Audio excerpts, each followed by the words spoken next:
Hey guys, Becky here with Design Bundles, and if you can't tell, I am super excited to show you this project today. This is one of the project ideas that really hooked me on the Glowforge, so let's go ahead and get started.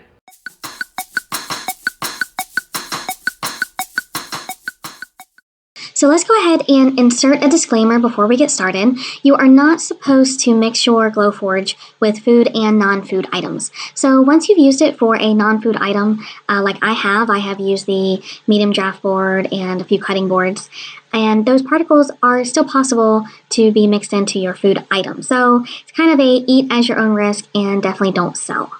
Now that that's out of the way, let's have some fun. Okay guys, so I have my pie. Now, I'm not proud to admit this, but I will anyway. This is a store-bought pie. Okay, but, you know, girls gotta do what a girl's gotta do. Now, my pie is actually too thick. That's gonna be too thick to go in with my crumb tray. So that's the first thing I'm going to do, is remove that crumb tray. So I'm gonna lift up my lid, open the front part right here, and I can just lift up slightly. Now, be careful, because what you don't want to do is bump your print head here, okay? So be very careful and slide it out. Alright, now, obviously we have a pretty clean workspace. Now, I have not got to the point where I'm comfortable just putting something straight on this plate right here. So this is just a spare piece of wood, and it also adds just a little bit of thickness. Let's see, this is probably,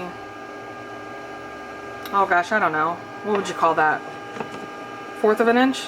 It's not very thick at all. But this, like I said, this is just completely random. It actually was used for shipping a more fragile item. Alright, so I'm just going to put my pumpkin pie right there in the middle. Close this up. And then we will head over to the software and get started. Okay, so here is the camera image of our pumpkin pie in the Glowforge, right? And what I want to do is go ahead and bring in my SVG file. And this is why we wanted to go ahead and locate it after downloading. It just makes it super easy. I'm going to drag and drop, and it's going to tell me, hey, we're processing it. Just give us just a minute. Usually doesn't take very long. And this one in particular came over fairly large. That's okay. We're just going to size it down. And this is an 8-inch pie, so we're actually looking at probably about a 5-inch design. And you just want to get it centered on there. Okay. Now I'm also going to use my 3 dots here and use set focus. And the Glowforge is actually going to use the camera lens to go ahead and determine the thickness of the pie. And I mean, the thickness of whatever you put in here, but in this case, it's a pie. Now, after the focus is set, you do want to make sure you pay attention and make any adjustments as needed to your camera and what you're seeing here.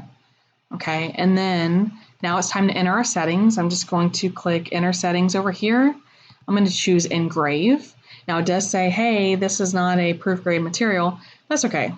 We're going to choose Manual down here.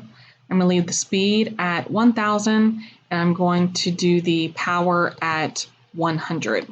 Now you can use your slider or you can type it in. And I'll leave my lines per inch at 225.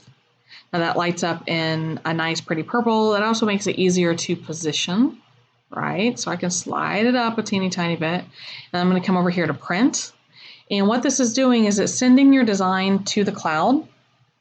And then the cloud is going to send it back to your Glowforge. So just remember that there's going to be a little bit of a delay. And obviously the larger the image, then the longer it's going to take for that sending to happen. So we're going to walk over to our Glowforge and press the magic button and watch it happen. Okay, so we're back at it here. I have my magic flashing button over here. My pie is ready. Everything looks good. I'm going to go ahead and hit the button and the Glowforge will work the magic.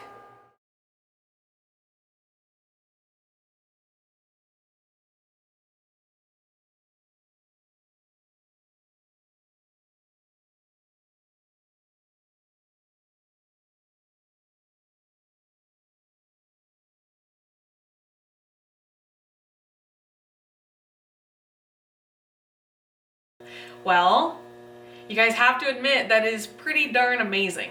Now, don't forget, you're really not supposed to mix your Glowforge for food and non-food products. Now, am I gonna eat this pumpkin pie? Of course I am. But in all fairness, I've only cut less than a dozen things on my Glowforge before I worked with the food. Okay, so, you know, but it's still kind of risky because there could be particles from that prior material in there. So something to keep in mind, but enough being a Debbie Downer. Like I said, amazing. I mean, guys, it is a pie. Now, I didn't make it myself, but I imagine it still tastes pretty darn good.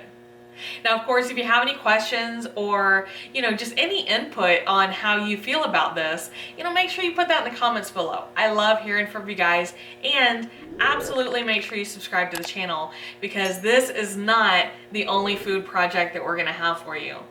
All right, guys, I'm gonna go ahead and wrap this up, but I appreciate you stopping by.